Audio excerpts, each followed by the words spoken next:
Thank you so much for joining us today for the Pastor's Potluck Podcast.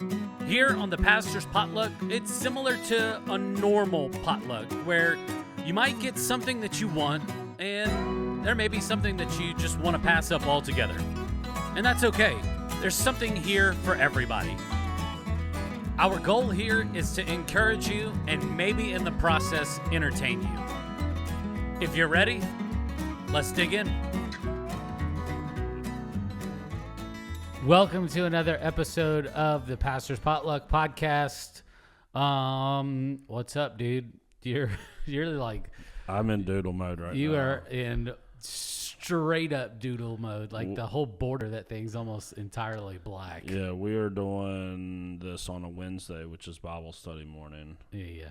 So I've been up. This is my earliest morning of the whole week. Yeah. I don't even get up this early on Sundays. And so I was up at 5:45. I know that's not like early to some people, but it is to me. And so I've already done like an hour-long Bible study with a group of guys, and now I'm just at the beginning of my Alani Nu. So Yeah.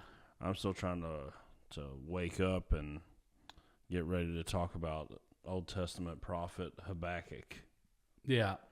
So Have you, before we get into that in our discussion, have you gone to the movies lately? You're like Yep. the big movie buff. yeah, I went Monday night. What'd you see?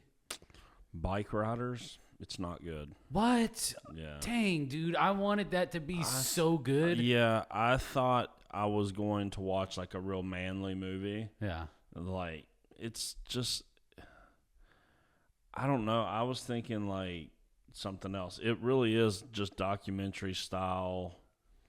You know, the whole premise is that there was this guy back in the 60s and 70s that followed around the biker gang. Yeah. But this biker gang was fairly tame compared to, like, in your mind, you're thinking cinematic biker gang. It's like, no, they were pretty tame. Yeah. It wasn't actually till the leader got killed that this particular group kind of got into, you know, drug trafficking and all the murder and all that. Like, all the stuff like Manly Man movies. Like, it wasn't really, there's some fighting, but it's like, it was kind of like slow. So the whole time, I didn't know what the movie was. Yeah. This is how I do movies. I was free Monday night. I wanted to go to the movies. It started at 7:25, and that's when I was there. Yeah. So I didn't even really know what it was, other than I was like, oh, this is going to be like I want some action. It's really not that much action. It's really just narrated by a woman with a really obnoxious Midwest type voice. Yeah.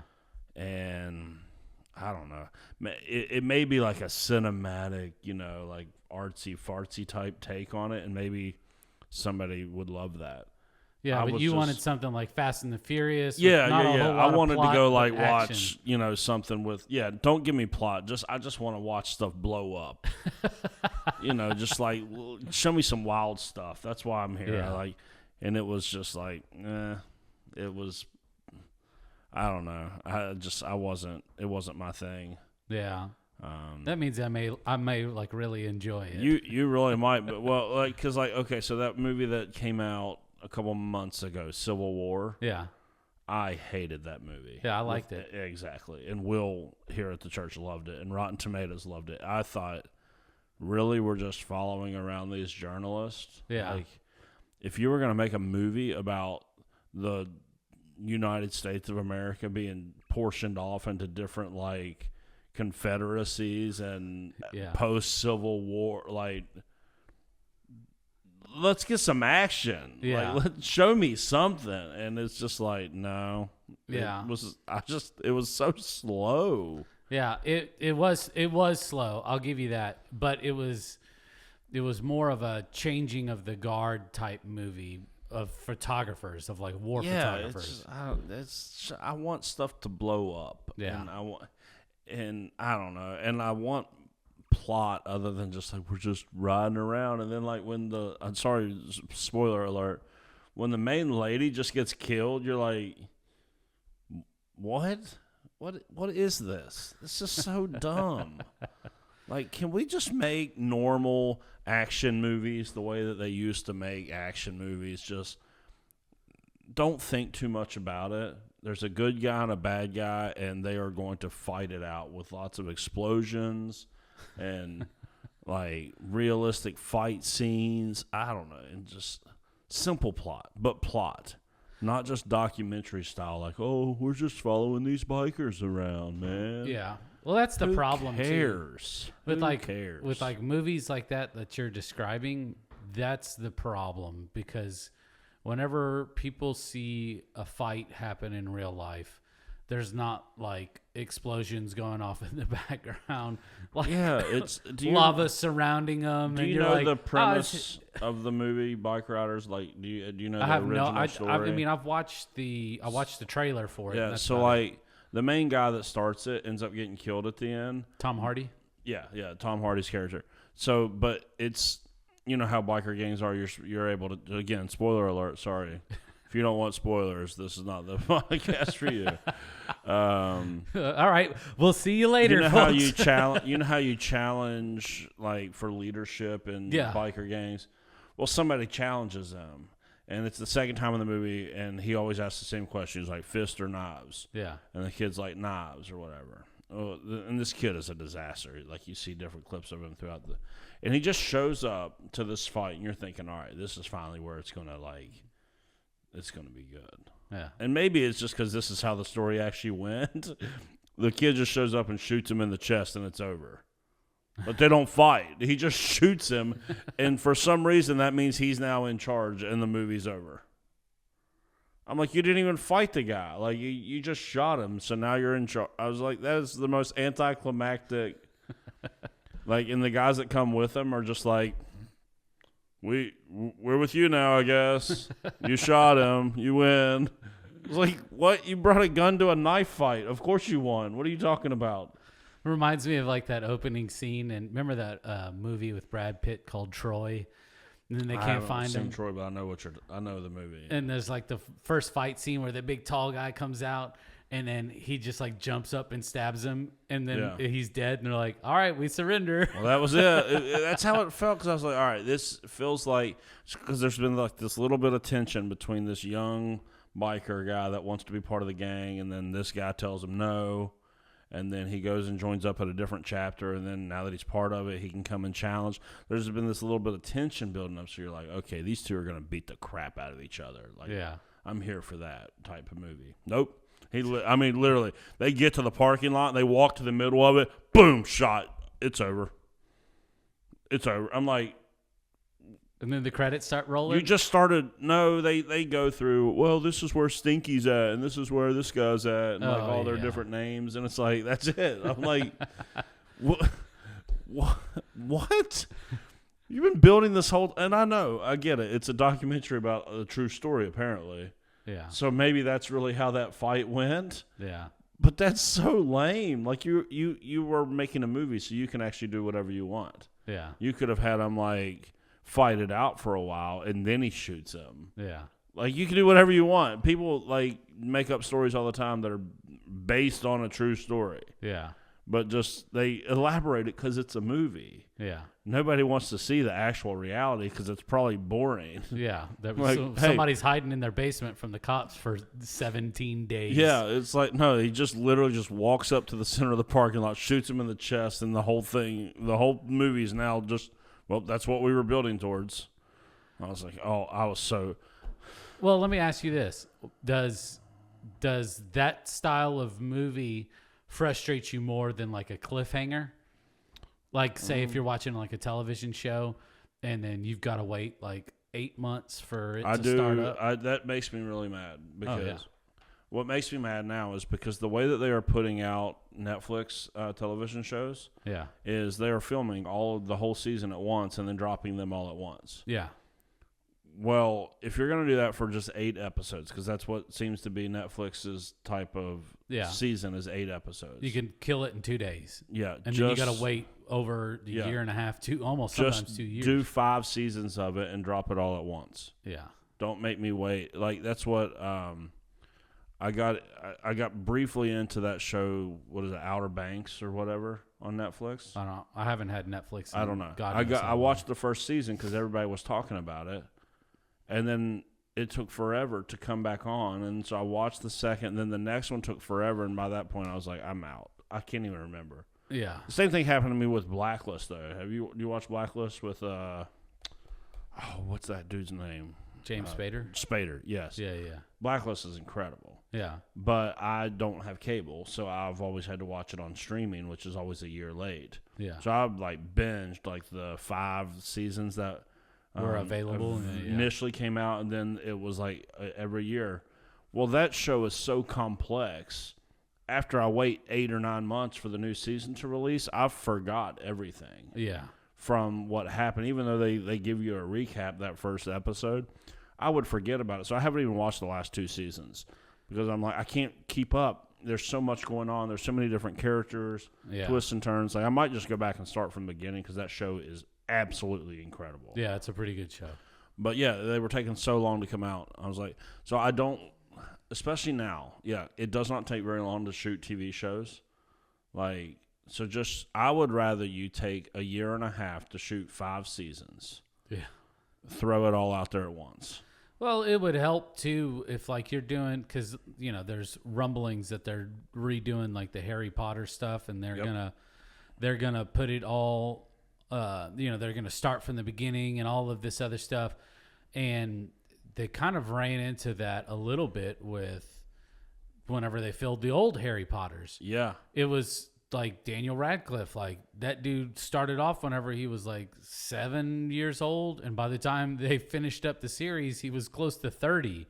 And it's bruh, a 30-year-old ain't gonna be in school. Yeah, that really. What always bothers me is sometimes they will cast really old characters with really old people. Yeah. And I'm like, if you're going to take 8 years to tell the story, you're going to have to replace Dumbledore. Of course you're going to have to. You hired an 80-year-old to play him.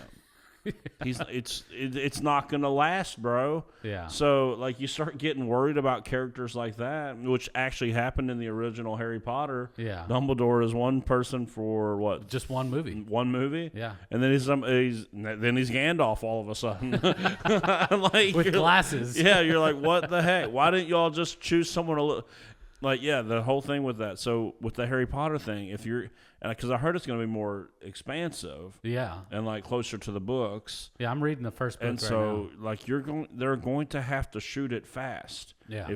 Because the whole point of the movies was it's going to take forever. Yeah. Because they're making 2.5 hour, 3 hour long movies, and that's only a portion of what's happening in the book. Yeah.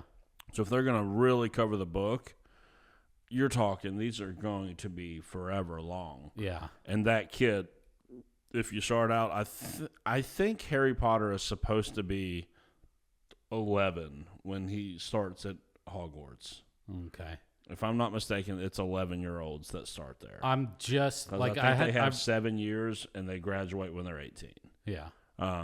So if you have an 11-year-old and if you take, 15 years to tell the story, you're going to end up with a dude with a beard in middle school who's smoking, drinking coffee. It's not gonna.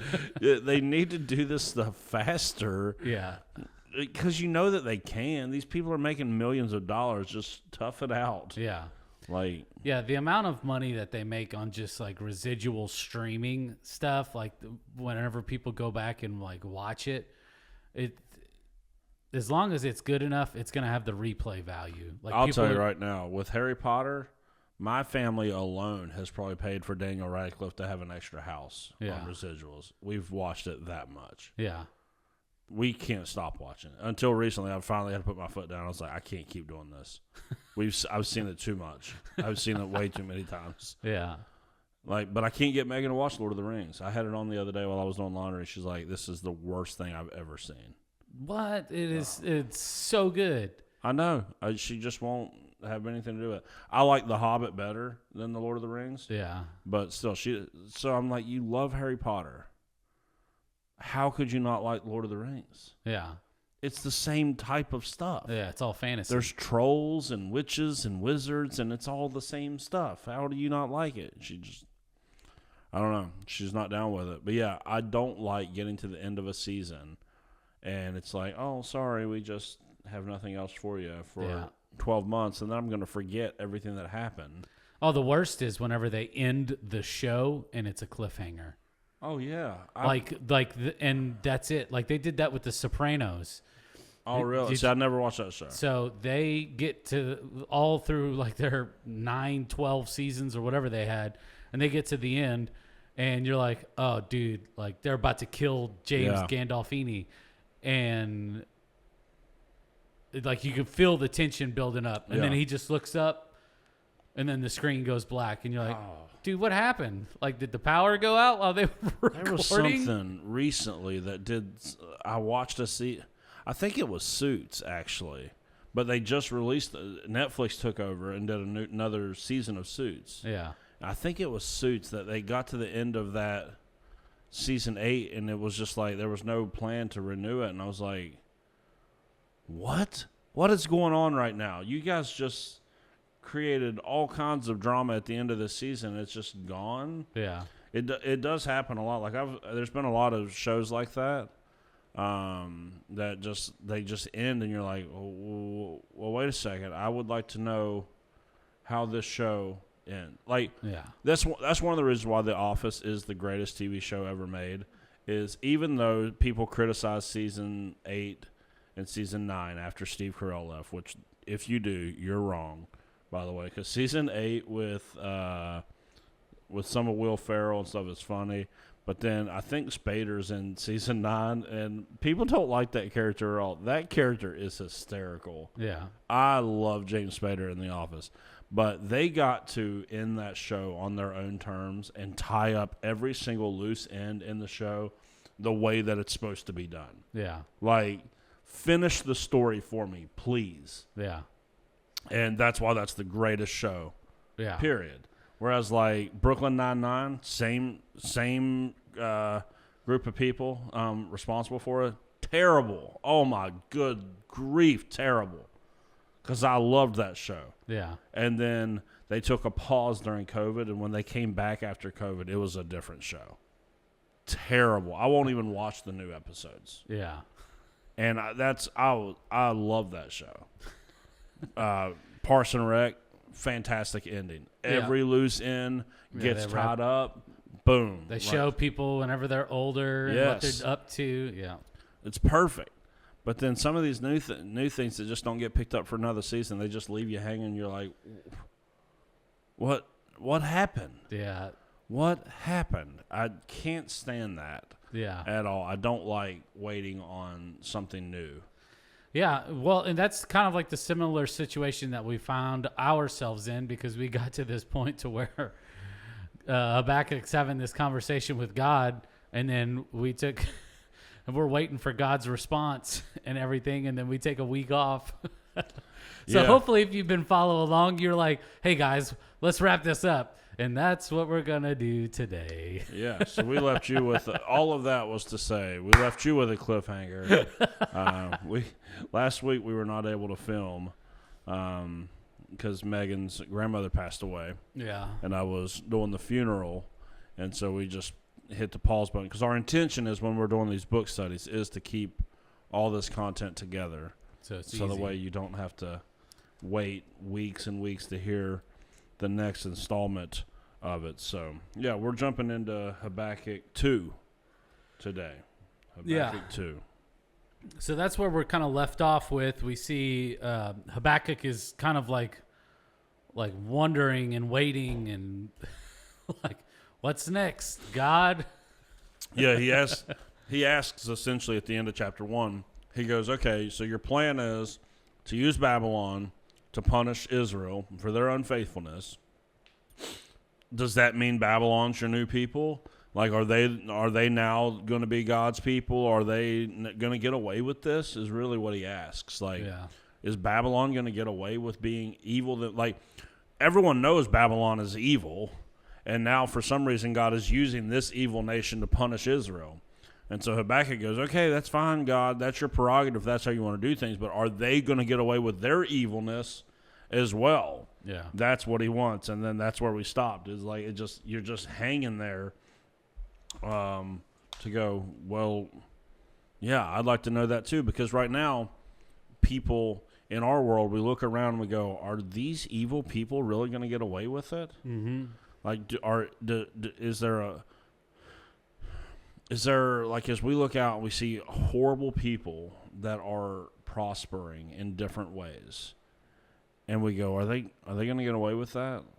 Like, somebody does something awful, a foreign nation does something awful, and we go, God, are you really not going to step in? Like, if you're just, if you're fair, you have to step in. You have to do something, God. Like, there's no way that we can put up with this. There's no way that you can put up with this. Like, there has to be, at the end of the day, for humanity to not drive themselves crazy, we have to be able to trust that God is going to set all things right and that there really is justice. Yeah.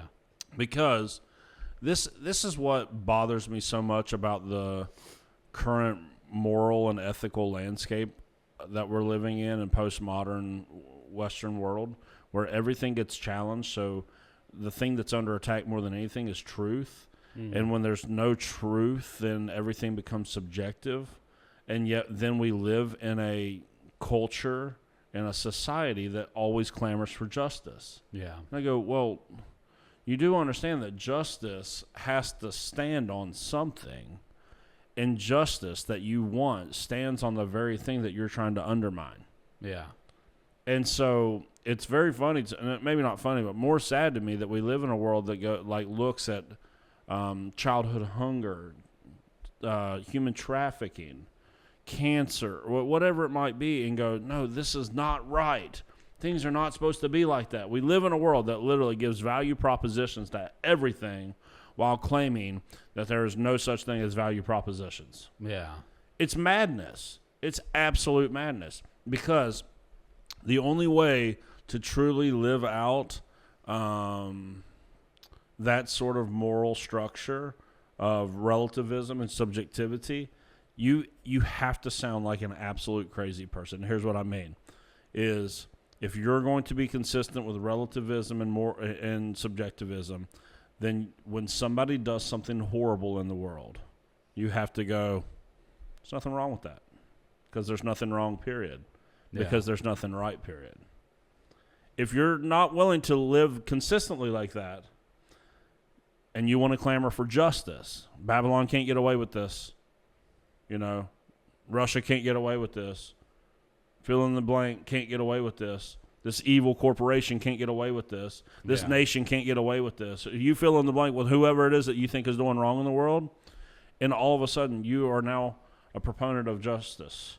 And you are also a proponent of value statements, meaning there really is good and there really is bad. There really is positive. There really is negative. There really is righteousness and virtue in the world. There really is evil in the world. Everybody wants that. Nobody thinks people shouldn't be held accountable. Yeah. Right? Like, if you had a family member get beat within inches of his life by somebody, you would go, take that person to court. Let the judge decide. That's a value statement. Yeah. That what they did was clearly wrong and they should be punished. Yeah. But in a subjective type society, that's not the case. No. Especially when if you throw in the atheistic mindset of everything, we're just evolving, we're kind of dancing to our DNA. Well, then all of a sudden might is right. So all of a sudden now, whenever the strong pick on the weak, that's how nature deemed it to be. Yeah. Now that's actually, like, it's funny that it seems to be people that agree more with that sort of evolutionary mindset are the people that clamor the most for justice. Yeah. When the weak get preyed on by the strong, they should actually be the ones to go, well, wait a second. This is actually how nature works. This is why the lion eats the gazelle. Yeah. Right? This is why, the weak always succumb to the strong. That's evolution for you. And so it's like you just can't have it both ways. Yeah. Right? So if we want to live in a world that is just, where we know that evil people are ultimately going to get what's coming to them, then it requires you, at the very least, to live in some sort of theistic worldview where God is a necessity to that. That would be a requirement, because outside of God, then there is no way to make absolute moral claims whatsoever, because there has to be something beyond humanity and beyond nature to be able to deem something as absolutely moral or not. Yeah. There has to be a standard by which that we're pointing towards outside of ourselves. Yep. Because if not, then yeah, it is subjective. It's just like, well, Jared thinks that this is okay, so it's okay for Jared. If I think that this is okay, it's okay for me. And then it's like, yeah, you can't actually live that way. No. Speaking of The Office, it has one of the best examples of this ever. There's an episode where they're having a yard sale in the warehouse, and somebody brings a board game from the television show Dallas. Have you seen this episode? I've seen the highlights of it. I love it. Yeah. So Daryl, Kevin, and Andy are playing the board game Dallas, but we find out immediately that they didn't state the instructions for the game, how to play the game, are not in the game. Yeah. So they're just sitting around and they're just making up nonsense playing this game. Yeah. And at one point, Kevin gets really mad, and he goes, "Wait a second, you can't do that." And Andy responds, he says, "We are adhering to the rules that we just made up on the spot." Yeah.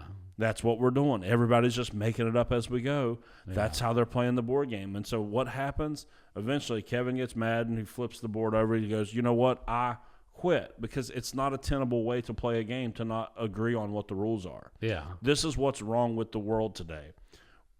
When we don't agree on what the rules actually are, we're never going to get along. Yeah. And all of this starts by undermining truth. Mm-hmm. When we begin to undermine truth, then all of a sudden, because everyone goes, "Man, the world's so divided today. How did we get there?" The postmodern mindset. That's exactly how we got there. When nothing can be known, then nothing can be agreed upon. When nothing can be agreed upon, you're only going to get conflict. Yeah. There's a long way to say, Habakkuk wants to know, is there justice in the world? Yeah. Okay, God, you're going to use an evil nation at one moment, but are they also going to get their comeuppance when the time comes? Because I can deal with a God that holds me accountable as Israel, as long as I know that that same nation that is evil is also going to be accountable. Yeah. That's fair, that's just, that's right. As long as we're dealing with a God that behaves like that, then we know that that's a just God. That's what Habakkuk wants to know. God, are you going to give them what they deserve eventually? They're not going to get away with this. Right. And so Habakkuk says in verse 1, he's actually...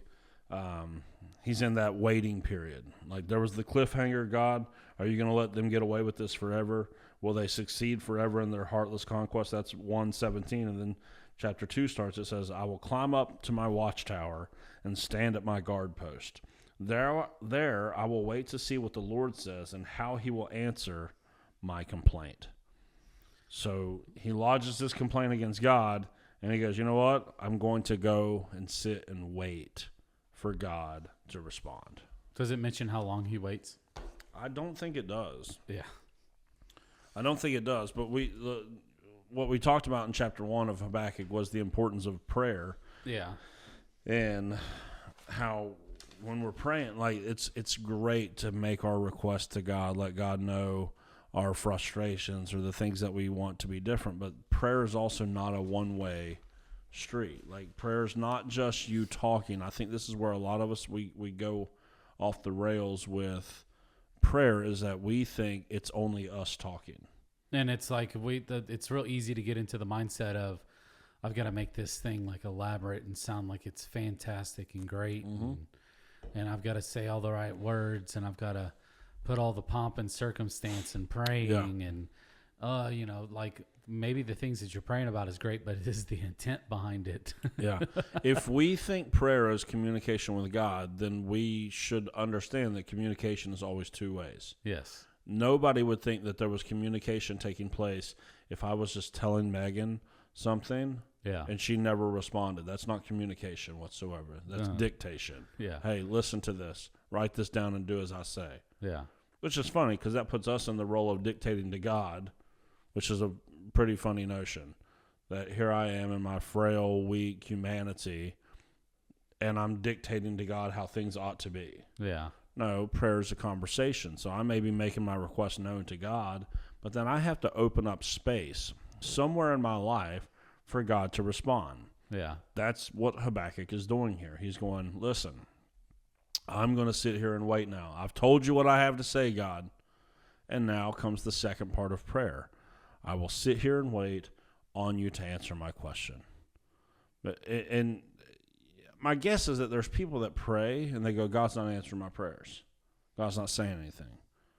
Are you making a way for him to even say anything? Or is it, I pray, close my Bible, get on with my day. Well, how's he supposed to answer? Yeah. You didn't give him a chance to talk. That's why, like, when you're praying, I told you, I think one of the last times I was on here, I got that new prayer journal, the Bless God one. Mm-hmm. What I love about it and why it's working for me, I haven't been as faithful to it as I'd like to be just because summer has been crazy. But when I am in it, what I like so much is I don't feel like I'm having this formal conversation with God to where, like, one thing can interrupt it. Yeah. It just feels like I'm just literally spending time with God. Yeah.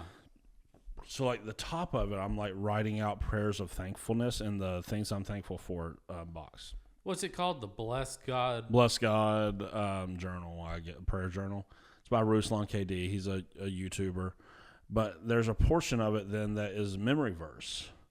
And so I'm learning the Beatitudes right now. So I write my memory verse in there. And then so for a little while, I'm just sitting there meditating on God's word. Yeah. And so I'm not just writing, God, I need this, God, I need this, God, I need this. It's like, okay, I get to the memory verse part, and I'm like, I'm just sitting here hanging out with God, trying to memorize his word. And through the process of memorization, he's able to speak to you. Yeah. And things. The very next thing, which is probably controversial for some people when you're thinking about prayer, but what I like about it, again, because it doesn't feel like a real sterile, like, I got to have all my words right. I got to be all buttoned up. It's like, no, I feel like I'm just hanging out with God because the next thing is your to-do list for the day. It's like, how many people have ever thought about praying about their to-do list? Yeah. They go like, what are the things that I need to accomplish today? And how can, when they're in my prayer journal, I'm not just realizing I need to do them. Now I'm bringing before God the things that I'm supposed to do today. So the way me and him can do it together. Yeah. So it's not just sitting there, like I used to just write paragraph after paragraph after paragraph in my prayer journal. Now it's like I'm bouncing back and forth between, I'm writing stuff down and then I'm sitting here talking and then I'm going to my to-do list and I'm realizing my to-do list is actually holy in a sense that I go, this is things that God has for me to accomplish today. And so I'm going to put these down on the paper now and we're going to talk about them. Yeah. I'm not just going to go and do my work the rest of the day apart from God. Now I know me and God we're partnering on this ministry together. I've talked to him about it. He knows about it. He knows that, like, I want him to know about it. Now all of a sudden my productivity is a product of my prayer time. Yeah. It's in there. And then the next section is, what did I learn in the scriptures today? Which you can't do that portion unless you go and read the Bible. Yeah. So then I pop my, it's not just this like, just pray. No, it's not that. It's now I pop my Bible open, I'm going to read, and then I'm going to write down, hey, this is what I learned in the Bible today, and then I'm going to turn that into a prayer. Like, so it's not just prayer. It's like I'm hanging out with God, and we're just going through these things that are what's my day look like? Yeah. How am I reading and studying the scriptures, and how am I memorizing the scriptures?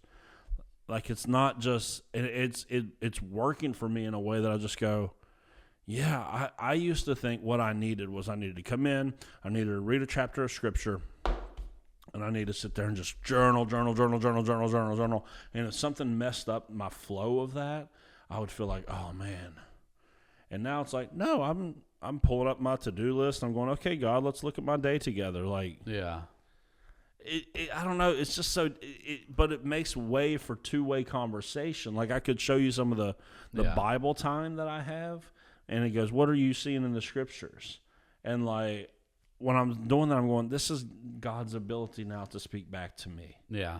When you pray or you read your chapter of scripture, then you just go and do your journal, which if that's what you do, that's what you do. But what I'm learning is when it all just flows back and forth, it's opening up two-way conversation to where I'm not the only one speaking. And that was a really long way of saying, if you don't make space for God to speak, do not complain about God not speaking. Yeah. Like, if your Bible's closed and your ears are closed because you don't have time to do the second part of prayer, don't be shocked whenever you go, I don't really know what God has to say. Yeah. Yeah, of course not. You're not giving them a chance to speak. Yeah. If I called Megan and was like, bye. How would I know what she even thinks about what I just said? Yeah. No, I don't want pizza for dinner. Like, what are you talking about? I'm going to expect, like, what if I call and say, hey, I want Little Caesars, thin crust, pepperoni with the little cup pepperoni. I want it there at 5:30. Bye. That's my demand, essentially. Because when you don't have two-way conversation, it's a demand. It's not a request. No, but then that relationship deteriorates as well. But I'm also going to show up and expect that pizza at my house at 5:30. Well, because I said it. Yeah. This is what the problem is with your prayer life. Yeah. You said it, so now you think God's going to do it, but you didn't even wait to see how God might speak back to go, hey, why is it that you want that? Yeah. Why is it that you think that's the best outcome? What if this was a better outcome? And then you're sitting there and you're just flowing with the Lord going, I make my request, but maybe my request needs altered. And then I can actually pray for God's will rather than it's when you open up the ability for him to speak back, all of a sudden you will begin to find life in your prayer life that is not there right now. Yeah. Because it's just one-way conversation. Like, nobody would speak to anybody the way that we do sometimes in prayer. No. Just give me this, give me this, give me the gifts, give me this. Thank you. I got to get on with my day. I'll see you this time tomorrow morning. Yeah. If you did that to your wife, you'd be divorced. If you did that to your kids, they would hate you. Yeah. And yet this is how so many people treat God every single day. And I'm one of them. I get it. I'm not saying, man, I've got this thing figured out. No. I miss days all the time with my prayer journal, even though I love it and it's life-giving. There's just mornings I go, man, I just messed it up. I just didn't have the right mindset to get into it. But if you don't have that life in your prayer life, this is probably why. Yeah, and it's just the waiting. Like you said, we've got to give time for people to wait. Like for God, we have to give ourselves time to wait on God. Allow him to speak to you. Allow him to reveal something in the scripture that you just read. Allow him to reveal some truth through worship. Yeah. And a lot of the times we often think that we're going to hear like this loud booming voice whenever we talk to God. He talks to us through many different avenues. Like I said, revealing truth in the scripture, revealing maybe who he is through worship. Maybe there is a time whenever you're just waiting on an answer and you feel in your spirit it is a simple yes or a simple no. There are times where it's like, where you're like, okay, like I know it, like I know what it is. But it's important to take the time to wait on God, and that's the hard part because so many different people, like we live in this culture that's just so expendable. We're sitting here, I don't like that. I don't like that. And I go on to the next thing. I don't like that. I flip up. I scroll up. I don't like that. But whenever it's something that you find that you really want, then you're going to hang on to it. Yeah. There's this thing that happens in Chicago every single year, and they call it Chicago Hinge. And what it is it's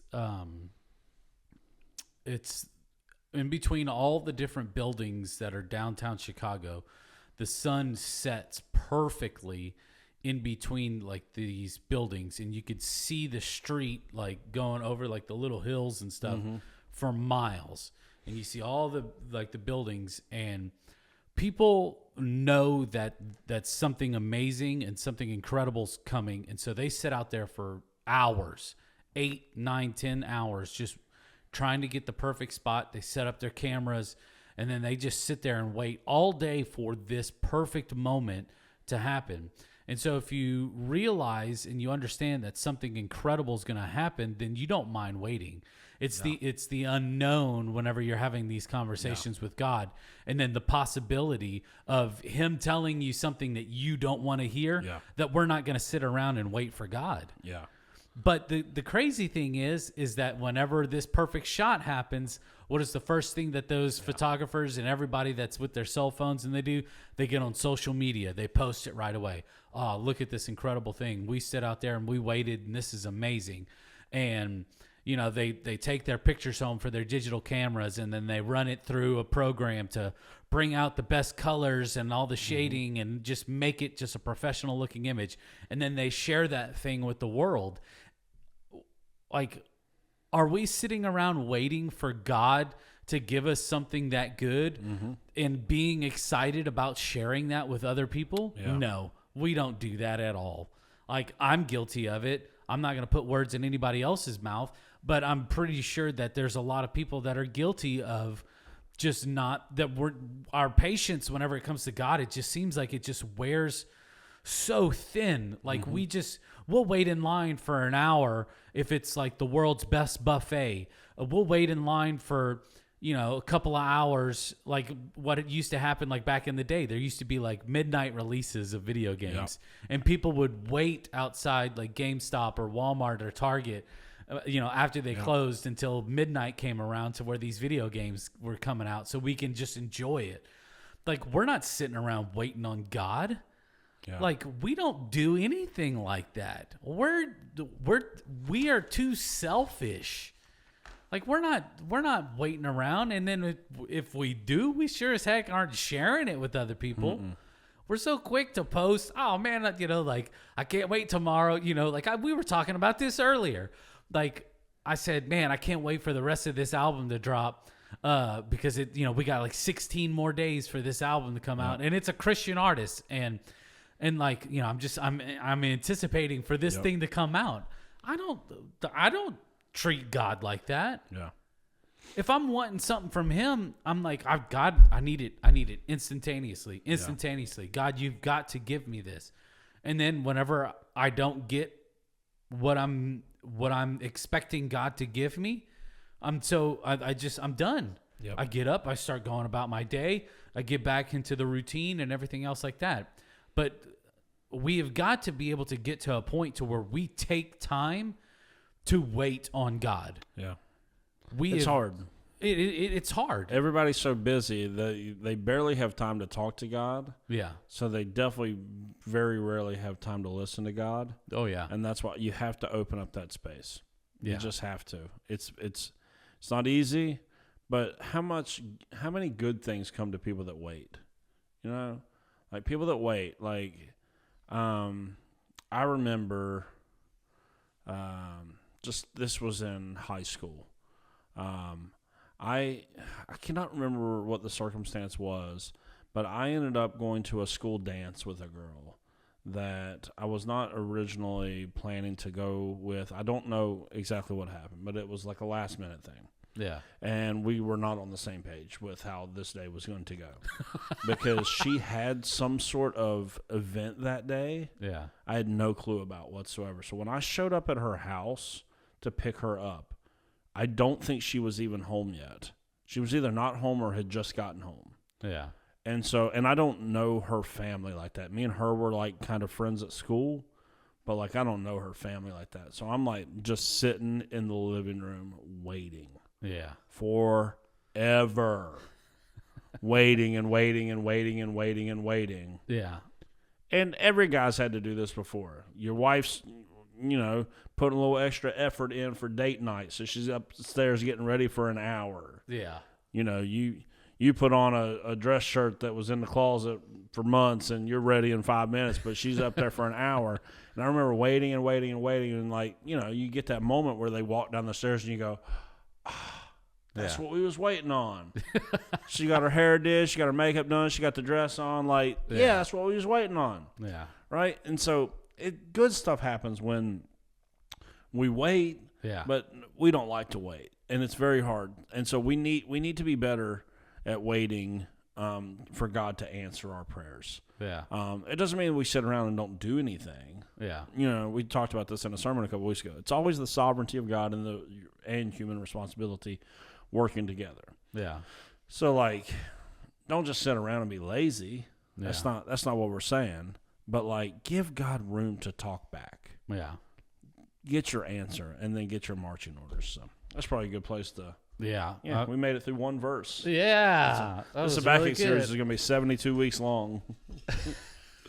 But that's good. Listen, if you don't... Everybody else is going to be like old and gray. When am I going to be on the potluck again? You need to wait on the rest of this series because that was good right there. I'm going to tell you right now, that was good because if you're not waiting for God to answer, you are missing out. That's all you need to know today. Yes. All right. You don't need 12 things. You need one thing. Well, we've kind of talked about this, I think, a little bit. If you had a theme song, this is our mystery meat question for the week. If you had a theme song, what would it be and why? Theme song. Yeah. It can't be something that we've talked about previously because you can't do fight song anymore. Oh, gosh. And I can't use You're the Best Around by Joe Esposito. Yeah, I think right now, I mean, you just mentioned. Let's just change it. Okay. I'm going to change this question. If you're say if like you're a UFC fighter or you're just like a boxer, like what's your walkout music? Gosh, it definitely Christian hip hop. Could be pretty much anything Forrest Frank right now. Yeah. I mean, I would come out to Good Day or Up or any of that. I would also maybe Armies by KB. Yeah. If I'm going out for a fight, Armies would probably be. Yeah. I'm thinking of something to get me like. Yeah, like Armies pumped up. or No Longer Bound gets me fired up. But it would definitely be Christian hip hop though. Yeah. I don't know what I would pick. There's this old Christian rock band called Blindside, and they have I can't remember what the name of this song. But it talks about like just being against like the darkness and stuff like that, and like the light. Like I can't wait for the light because it's gonna set all these like demons and vampires on fire, and the lights come in, and that that one has got a really good song. Yeah, it's got a good one because it's just got a good groove and it's like hardcore and gets you pumped up, gets the adrenaline going. Oh, there's some Andy Mineo stuff too. I'm not. What's it? I Ain't Done. Yeah, that one would be a good pre-fight song too. You know, it's a good song though. Like aside from like Christian music, gets people psyched up. Is "Fortunate One" by Creedence Clearwater Revival. Yeah. Some folks upon made to wave the flag. Yeah, that does get people fired up. People get fired up with that song. So. That's funny.